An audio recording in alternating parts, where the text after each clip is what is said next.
5 steps to quit living paycheck to paycheck. When you live paycheck to paycheck, this means you are continuously scrambling to make ends meet, or you're just drained of all your money before the end of the month. It can be very frustrating due to the fact you feel like you never have sufficient funds to cover all your bills and to buy those things you enjoy every month.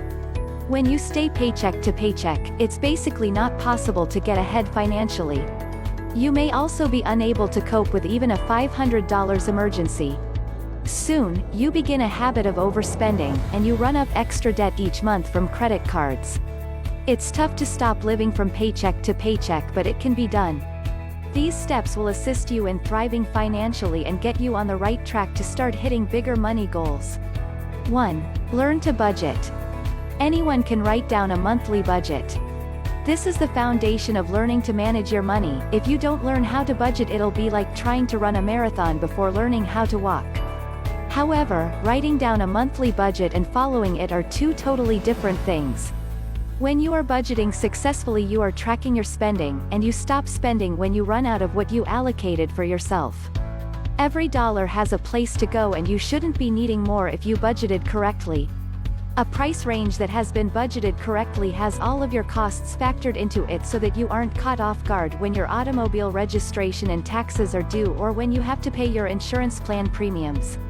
It also helps you deal with fluctuating bills, such as higher heating payments in the cold winter months and bigger air conditioning bills in the hot summer months. Budgeting is the single biggest step you can take to end living paycheck to paycheck. A good budget will even give you discretionary spending money so you can buy little pleasures each month and not go crazy from being on a strict plan. 2. Cut back on your spending.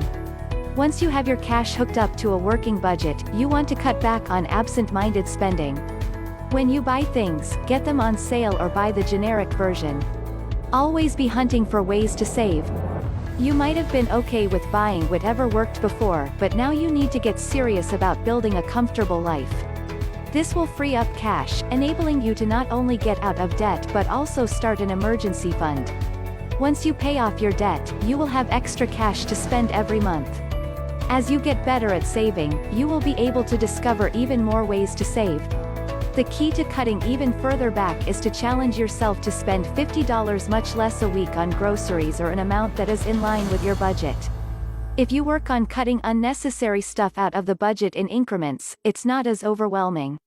3. Set money aside each month. Another step towards ending the habit of living paycheck to paycheck is to have cash in the bank. You can do this by setting aside a certain amount of money from every paycheck. For your initial emergency fund goal, you ought to have 1 month's paycheck in the bank. Once you're out of debt, you can start working on a large emergency fund. For instance, take 10% or 20% out of every month's paycheck for your emergency fund.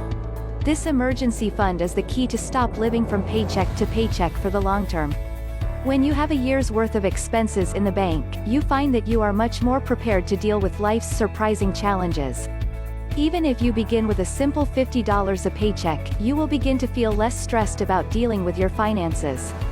Just be cautious and do not dip into your financial savings as soon as you begin putting it aside.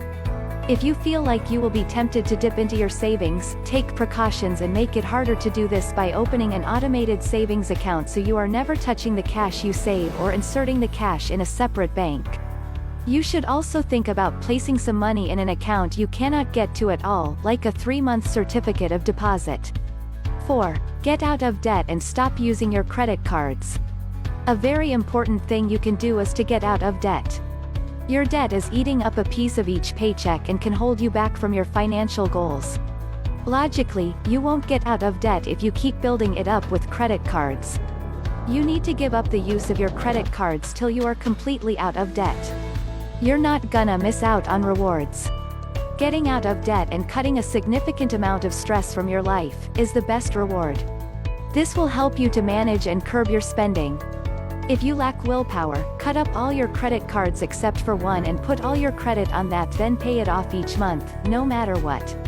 While you're doing this, avoid taking out a car loan or other types of loans till you have paid off your debt completely. Your emergency fund can assist you with car repairs and cover other unexpected fees so that you no longer have to rely on credit cards to get out of a tight situation. If you have a need to speed up paying off your debt, you can also take on a second part-time job. Take all of the cash you make working a wage and put it towards paying down your debt. Once you are debt-free, you can end your extra job and you'll be in a better monetary situation. 5. Don't rely on bonuses to save you because you are not guaranteed a bonus and your employer can stop giving out bonuses at any point. You need to refrain from making plans for your bonus or spending in a way that factors in a future bonus. When you're given a bonus, then you can start to count your bonus as part of your budget. When that happens, you must create an allocation for your bonuses. You can use it to pay down debt more rapidly or to make your emergency fund bigger. Don't just spend it on a shopping spree or a night out at a fancy restaurant. In summary, start with a budget, then cut your spending further while also paying down debt. Once you've paid down your debt, start building an emergency fund. And once you are comfortable with the amount of money you have in the bank, you can start investing toward retirement. The end goal is to be comfortable financially, spend wisely like an expert bargain hunter, and have a retirement plan you can look forward to.